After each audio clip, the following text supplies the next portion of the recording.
My contracting business made a total profit this year of $638,592 in 2023, and here are a lot of learning lessons and failures that I had along the way, so hopefully you don't have to repeat these same mistakes. So getting right into it, one of the very first things that I learned and where I failed is actually, I think, a little bit of this side of my life and my business doing content creation. Writing everything down and going through my year and really learning as far as like what I did good, what I did bad. One of the things that I think that I really failed was giving you guys the full entire picture of my life. And when I tell you guys that I make $638,000 in my business, I'm being truthful, but a lot of times I feel like it might come off on the back end. Like my journey from zero to $638,000 was a nice smooth ride the whole way.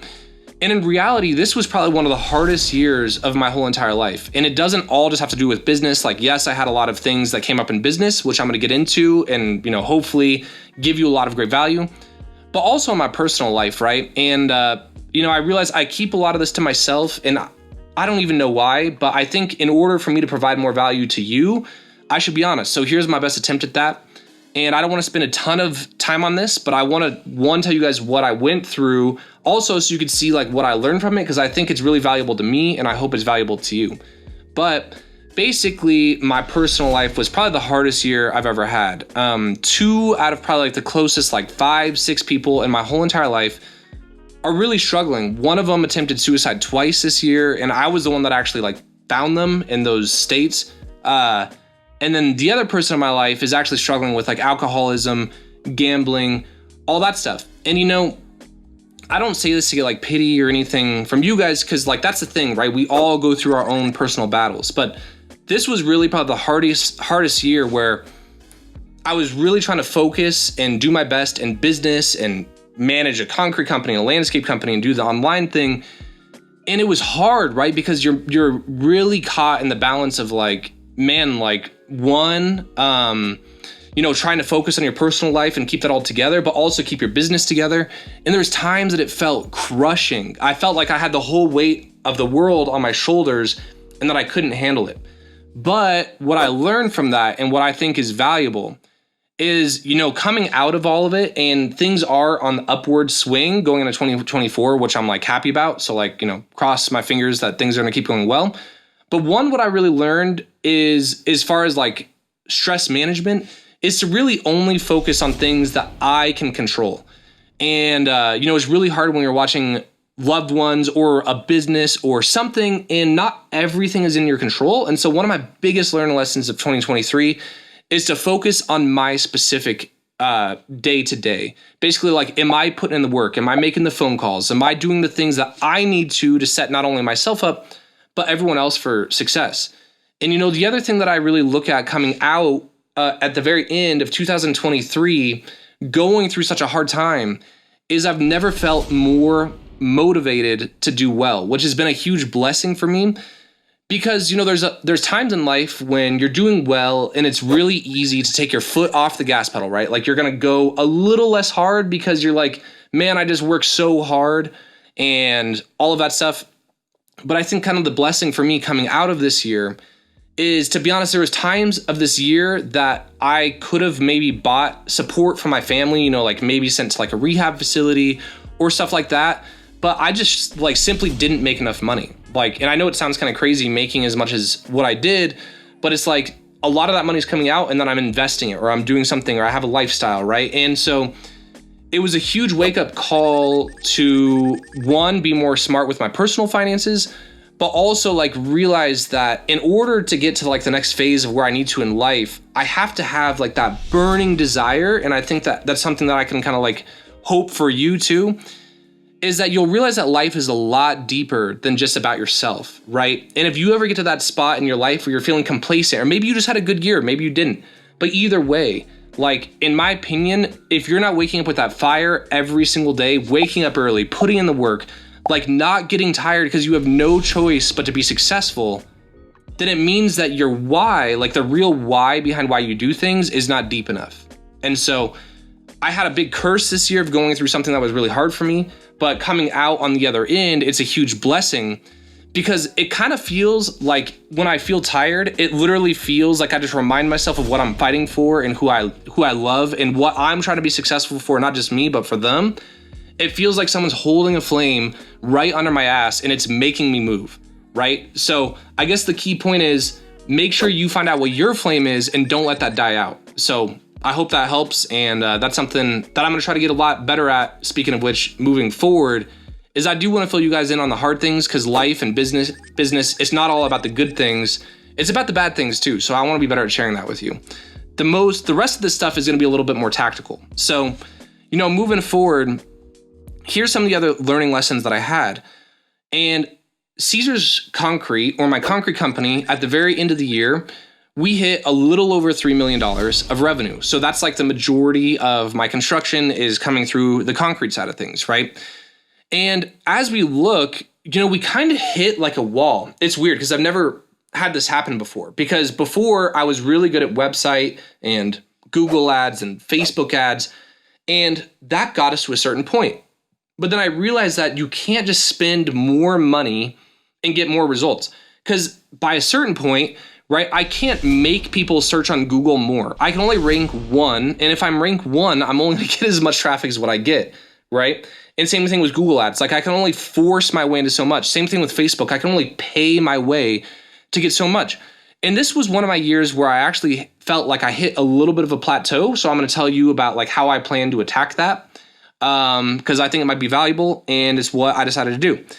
So number 1 is we're getting more into larger jobs. So this year we actually completed a $500,000+ project that we're almost done with, basically doing a whole entire subdivision. And that really opened my eyes to, I was always so dead set on residential. Like I got to do more residential because like I could charge way more in residential. But even though I charged less on this commercial job, I did really well. And the main thing is because we were able to work so fast, right? The jobs were prepped up before we even got there. The job was graded. The dirt was flat. And it was easy. We'd come in, we'd lay forms, and we'd pour 30 yards, 40 yards a day just on this one job site while I'm running another job site. And it's like bang, bang, bang, bang, bang. And that really opened my eyes up to, okay, if I'm capped on residential, at least for what I can do, right? I have a couple choices. I could either 1, shift my focus and get into different types of work, add on, or I got to find out other ways to get more residential, whether that's experimenting with, say, for instance, maybe I want to do billboards, or maybe I want to do direct mail. There's still a lot of things that I can experiment with, right? So one of the things that I learned is that I got to learn how to diversify my portfolio a little bit more. I think it was good because I think we really perfected the Google ads, Facebook ads, SEO side, and it's wildly profitable for us. But moving into the future, I'm going to be experimenting with some cool things. So that's another big learning lesson that I had. Number 3, a big fail that I had this year is I tried to implement profit sharing. And what I mean by that, like I literally went at the very beginning of the year and I approached all of my employees and I said, like, think of like the way I kind of looked at it was kind of like Santa Claus is like, hey, like if we do really well this year, like I'm basically dangling a carrot way out in the future saying like, oh man, if you're a good boy this year, I'm going to give, Santa's going to give you a lot of presents. But if you're a bad boy, you're going to get nothing. You're going to get coal. I know that sounds like bad, but that's kind of like the way I think about it. But the problem with that and what I realized is I was like, man, well, all of my employees are going to treat my business like their business. That was the goal. That was the objective. I wanted them to work fast. I wanted them to work smart. I wanted them to be efficient because I was like, well, man, if you're efficient, then I'm going to make money and then I'm going to share the money with you. So then, I thought it was going to work. But what I realized is a lot of people don't have a long-term, investment time horizon. And I tried to motivate my employees based on what I thought would motivate me. But what I realized is they really don't care. They see their paycheck day to day, and that's what they care about. So moving into next year, I'm doing something similar, but instead of dangling the carrot way out in the future saying, hey, I'm going to give you profit at the end of the year, I'm going to be building out a whole entire system that tracks the hours that they do directly to a job. And if they do a job under budget, they're going to get a bonus on the spot, which I'm pretty dang sure is going to fix our big problem of efficiency, but I will keep you guys posted with that. So that was a big fail that I had this year, a learning lesson, and a mistake that I won't make again. Another huge thing that I learned was equipment over employees. And it's weird because I always knew that, but I didn't realize how powerful that would be. I just bought a $250,000 dump truck and a bunch of other equipment, and I'll probably make more videos and tell you guys about, why I bought those and what I bought, all that stuff. But when I did that big subdivision job, and I remember because I would call my father-in-law, he's my business partner, and I'd be like, hey, like, why are we going so fast? Like, how are you pouring 30 to 40 yards a day? And keep in mind, this is with 5 people. Like, so for me, some of you guys might be like, well, Tyler, duh, dude, like, you should expect that. But for me, that was a huge shock because compared to my residential stuff, I go do a driveway, it's going to take, 5 guys a day and a half to do 1,000 square feet, which is only 12 and a half yards. So, and then what I really realized was we're way too employee heavy still, less equipment heavy. Next year, I want everything to be completely different. Before any of my concrete guys show up, I'm going to have a dump truck, skid steer, all of that. The grading's going to be done. The demo is going to be done. The base is going to be in, and we are going to be able to fly through work. And even though my equipment costs, I might spend $3,700 a month in a dump truck now, it should way offset as far as the efficiency that I should get for next year. So that was another big thing.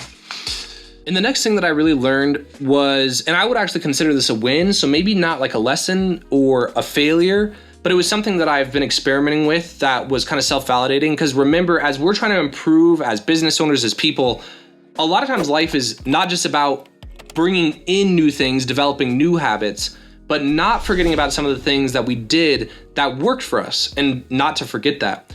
And so one of the things that I focused on was profitability over growth. So this year in particular, I really decided that I didn't want to spend that much time making my company bigger. I didn't want to hire a bunch of people. I didn't want to bring on a ton more work. I wanted to grow a little bit, but what mattered more to me was, hey, instead of growing the top line, I want to grow the bottom line. And I set a goal for us at the very beginning of the year to do 15% net, which we basically hit right on the dot, which is pretty cool. So I was pretty excited about that. And what I would say is I wouldn't change that looking back. It feels a lot more comfortable, a lot less stressful when you're actually hitting the number goals that you're setting out and not on the top line, but on the bottom line. So moving forward, especially, I'm just going to basically just telling myself that to not always get caught up on the big dollars, but focus more about how much money am I going to make. So I thought that was a big win for us. The next thing, this was probably one of the things that, again, I would consider it being a win this year, is I was a lot more relentless. And what do I mean by that? So in the past, I'd be very afraid if a customer approached me with problems. I would get very nervous. I'd be unsure of myself, and people would sense that and they would take advantage of me. And I've been getting better and better every year. But this year in particular, in 2 specific occasions, I had a customer that threatened to sue us. And in the past, I would have been petrified. I would have been like, oh my God, it was an actual documents written by lawyers, by 2 separate people, basically saying if you don't do what we say, then I'm going to sue you. And this year, I think what really helped me and I think allowed a much better outcome is I remained calm, cool, and I was a lot more sure of myself, and I wasn't nice. These people were threatening me, and it's not that I was mean back, but I wasn't oh my God, I'm so sorry, blah, blah, blah. I was just all I did is I stayed cool, calm, and collected, and I stayed the facts. One person in particular, it says in my contract that we don't cover spalling. And the reason I don't cover spalling is because I live in Colorado. If you salt your concrete, it's going to spall, period. There's nothing I could do for you. And so it's in my contract. It's also in an email that I sent out the day after the pour. And this guy's driveway spalled, and he's like, I'm going to sue you because my driveway spalled and it's your fault. And I'm like, no, it's not. I'm like, it's not my fault, dude. I'm like, we got into this agreement together. He says he didn't salt it. I see white marks on his driveway. I know for a fact he salted it. But I used to panic because I thought that everyone told the truth. What I realized is a lot of people are just very self-motivated. And honestly, it says in my contract that I don't cover spalling driveways, and that is for a reason. And so if that happens, I'm like, I'm sorry, dude, but that's the agreement that we had. You could try to sue me, but I know for a fact that I'm going to win. And it was that easy, and I moved on, and that was it. So that was kind of a cool thing that I really realized when things get hard, the customer's not always right. And if I have to, I'll be kind of like a tough ass. I just don't really care. I'm not that I don't care about them, but at the end of the day, I care about me, and I care about making things right. So I'm not going to cave in just because someone's upset. So that was a big learning lesson. Number 8, why it's important to give stuff up in delegation. And the biggest thing for me with that is I've been delegating more and more and more as time goes.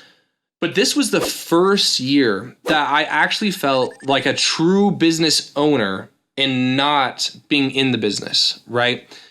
And let me explain. So I don't know, a lot of you may or may not know, but the way that I have my business set up is I have a chief operations officer, and then under him, I have an office manager, I have a salesperson, I have a project manager. Then under the project manager, I have foremen and then the laborers, right? So really at the end of the day, there's nothing in the day-to-day business that I handle because the office manager takes care of a lot. If she can't handle things, she gets it solved by the operations manager. And only under very rare circumstances does he need to come to me and he's like, hey, Tyler, we're in like a big pickle. Like say, for instance, if we're threatening to get sued, he obviously brought me in because I need to know about that. And it's not that I'm not involved in my business or anything like that, but it was really the first year that as I sit here reflecting back, I was busy all day, all the time. But when I look back on it, like it wasn't really in my concrete company. I was like, man, that's cool. Like, and I got to get to more like that. Like if anything, my time was a lot more filled up, like trying to help other contractors grow their business, run their marketing, and figuring out that whole business model, doing content, running my landscape business. But going into the future, what I really realized, I was like, man, why is Caesar's Concrete so successful? Or like, how did it get to that certain stage? And I look back on it and it's really because I did such a good job of letting others own their space, right? And obviously in a new business, you can't really do that. But moving into the future, like I am diving way more into that because what I have a typical tendency to do and what most people have a tendency to do is they'll hire out, they'll say fill that like one little need, and then they're going to fill their calendar immediately with like some task that may or may not be important. Just because I'm probably like a lot of you guys where you probably don't want to just like sit at home doing nothing, which I don't either. But I have a tendency, if I have free time, like it's going to get filled like that because I'm not just going to like waste time. You know what I mean? But I'm going to be way more intentional with how I'm spending my time, with where I'm spending my time, with the task that I'm doing versus the task that maybe someone else should be doing, not because I'm lazy, but just because the whole business will function better if everyone has a lane that they can kind of own and they're held accountable to it. So I'm definitely doing that way more into the future. Which, speaking of which, another learning lesson that I had is to fire fast. So this is one of those things that I should have talked more about with you guys this year. But on my landscaping side of my business, speaking of hiring, I hired an operations manager. And on paper, this person was a badass. They spent 20 years in the military. They had their Six Sigma certification. They actually owned a construction company for 2 years, so they knew a ton about construction, and they just didn't want to like sell and market. And I was like, dude, we're like the perfect partnership. Like he's a really nice guy, clean shaven, he's respectable. And I think this is what made it so hard is when I hired him, I really, really, really liked him. And not just as an employee, but as like a person. Like I would consider him like someone that I would be friends with. But when I hired him, I noticed that there was a lot of issues, and we were having a lot of issues on the projects. You know, we used to be really profitable on our landscaping side, and I kind of like entrusted him to do things, and all of a sudden we were going slow and mistakes were happening. And I remember I'd like go to him and I'd approach him like, hey, like, dude, why is this happening? Like, I've never had these problems before. Like you're supposed to be fixing the problems, not causing problems. But at the same time, I respected him. Like, this is a man like 20 years my senior, and here I am, some like young dude trying to tell him that he's wrong, right? So it felt weird and uncomfortable to me, but in my gut, I had this feeling like this isn't working out, right? And instead of me taking action and pressing and like really pushing the initiative, I kind of let him do his own thing, trying to like let him, I guess, like sink or swim. But there was to a certain point, and I'm like, there's no way that this is going to work, but I felt too guilty about moving on. And I kept him on for 3 to 4 months. And honestly, looking back, like that 3 to 4 months caused so many problems for my business. I lost so much money. And looking back, you know, I hear people say all the time, like fire fast, fire fast, fire fast. If you know right away that they're not right, it's not going to get fixed.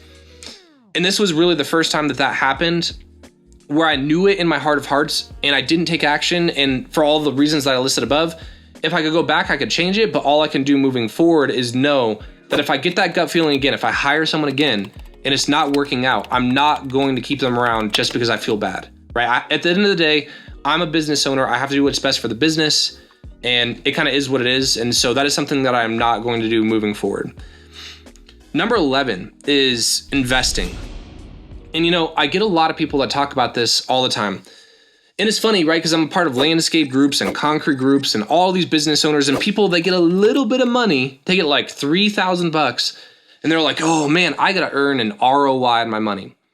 And what I did was something just totally dumb. I had a couple $100,000 and I was like, man, I want to get rich. And so what did I do? I wanted to get rich fast, because who doesn't, right? Everyone wants to get rich fast. No one wants to get rich slow. But I put it in crypto. And as all of you guys know, crypto took a huge tank. And really reflecting back, not just about like that situation, but even stocks, real estate, and all that, I've been listening to a lot of podcasts, and on one of the podcasts in particular, it's a podcast with Dave Ramsey and Graham Stephan. And Dave Ramsey is coaching Graham Stephan because Dave Ramsey's worth $600 million, right? He's built a name for himself. He's obviously successful. He knows a thing or two about money. And Graham was like, Dave, if you were me, where would you invest your money? And Dave is like, okay, Graham, what do you know the best? And Graham's like, well, I know real estate like 80%. Like I know real estate. And I know like 20% about stocks. They looked at Graham's portfolio, and his portfolio was 80% real estate, 20% stocks. And Dave was like, congratulations. But what I realized is, honestly, I'm not the smartest guy. I don't know real estate. I don't know crypto. I don't know stocks. So I don't know any of that stuff. And so what I realized is that moving forward, instead of dumping money into real estate or into crypto or into stocks, I'm going to make way more money sticking to what I know best and investing my money in business, because that's what I know. Like I spend all of my time in business. I want to learn about marketing and sales and hiring and leadership. And like, that's what I know. That's what I'm good at. And if you're really good at stocks, or you're really good at real estate, or you're really good at whatever, like by all means, like you do that. But what I really realized this year is I can't be a master of everything. And I have to pick the things that I'm actually good at and focus on that, and don't spread out. Like a lot of people think they're like, oh man, all these billionaires, like they have all these sources of income, which is true. But how did they get rich? They got rich because they did one thing really good. They didn't do 10 things mediocre and that made them rich. Once they got rich, then they diversified, right? But like, I'm definitely not rich. Like I'm probably like barely over like what would be considered like a millionaire. Like maybe if I'm lucky, it depends on how you define it, but whatever. But anyways, what I realized is if I want to grow that, I need to focus instead of trying to like go wide, I'm going to go really, really narrow, but like blow it up. So that's something that I'm looking to do in 2024. And I hope that serves as a reminder for you. If you have a wandering eye, don't do that. Just focus until you're like extremely successful. Then you move on. So, speaking of which, that leads me into another thing that I learned, which is what I call return on attention. And I kind of just talked about that, so I don't want to talk about that a ton. But I realized that if your attention is spread out everywhere, it's impossible to be really good at anything. Because being great at something, like a lot of people are good at stuff, and that will provide very mediocre returns. But what pays the best returns is being great at something. And so where I am going to be investing my time and attention in the future is one very narrow path, and I'm going to be very cognizant about that, not having a wandering eye. Okay. So number 13 is, and I don't want to spend a ton of time talking about this, but what I say, tightening numbers down. I thought I was really good at numbers before because I did a budget, I had a man-hour hourly price, I had overhead cost per hour. But with my business now, what I really have to focus on is efficiency. And so a cool program that we're going to implement next year is all of my foremen are going to clock all of my guys into direct jobs themselves using a software called LMN and LMN Time. And then what that's going to allow me to do is track in real time how long it takes me to do a project. One, so I can motivate, kind of like what I talked about earlier, motivate my foremen to push our guys to get jobs done faster because I'll give them bonuses. But two, is the faster and better data that I have, the better decisions that I'm going to make. And I thought I was good at numbers, and I'm like doubling down on that moving into next year. Longer time horizons. And this is really my last thing as I'm coming here, and something that I really learned. And specifically, right, like I think a lot of us have a tendency to beat ourselves up because we're like, oh man, like I'm not successful. Like you might compare yourself to me and be like, why am I not where Tyler's at? I might compare myself to whoever, and I'm like, man, why am I not where they're at? Like at the end of the day, there's being successful is not like you're successful or you're not successful. It's a continuum, right? So it's like you could be like bankrupt and that's on one end of the spectrum. And on the other end of the spectrum, you could be the first person to make $1 trillion. And what I realized is I always was hard on myself for not achieving something immediately. And it doesn't mean that that's not what I want to push for, but instead of next year, me judging myself based on my results, I'm going to judge myself based on what I'm actually doing. So like the inputs, because there's only certain things that I can control, right? Because it's possible I would have invested a bunch of money in crypto and I'd be super rich right now. And I'm almost glad that didn't happen, because then I would probably have a huge ego and I'd be like, man, I must know a ton of stuff. When in reality, that would have been a bad decision no matter what, and I would have just happened to win. And so what I'm going to focus on in the future is lengthening my time horizon, not beating myself up like, man, why did I have a bad month or a bad week or potentially even a bad year? And I'm really going to focus on, okay, what are the things that I need to do on the day to day to day to be successful, not over 1 year, but 10 years, right? Because if I keep doing things and I get better every single year and I don't really have complacency and all that stuff, like there's really no way that I'm not going to win, at least in some capacity in the long term. And that's something that I really learned this year, especially because, I was trying the whole online business and everything's going good, but there are certain times I'm like, man, why is that not doing better, right? And I have a tendency to beat myself up, right? And what's funny is I'm probably in that business where a lot of you are in construction. Maybe you're 1-2 years into it and you might be sitting there and you might be beating yourself up like, man, why am I not successful yet?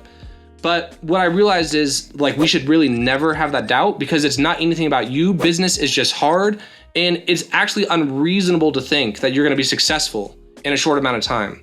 And so it's actually more reasonable to think that you're not going to be successful in a short amount of time and that's going to suck, and that actually success comes with the long-term attention. So as I look through, my notes and all of that, I really think those are like the highlights. I have a couple other things, but with that being said, that is my 2023, year in review recap of like from a very high level, all the things that I really learned, some of the things that I did good, some things that I didn't do good. And the main purpose of this is that you could take some of the things that I've learned, and I hope it helps you in your own journey. So with that being said, if you want to learn a little bit more about construction and all that, I'm going to obviously keep doing content in 2024. So make sure you subscribe, and I will see you guys there.